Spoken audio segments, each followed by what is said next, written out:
ام المومنین حضرت عائشہ صدیقہ رضی اللہ تعالی عنہا سے مروی ہے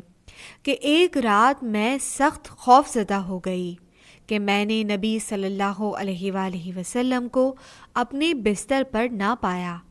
میں نے ہاتھ بڑھا کر محسوس کرنے کی کوشش کی تو میرے ہاتھ نبی صلی اللہ علیہ وآلہ وسلم کے قدموں سے ٹکرا گئے جو کھڑے تھے،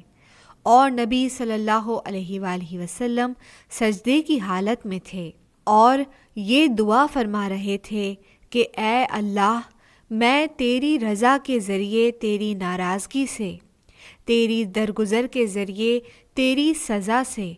اور تیری ذات کے ذریعے تجھ سے پناہ مانگتا ہوں۔ میں تیری تعریف کا احاطہ نہیں کر سکتا،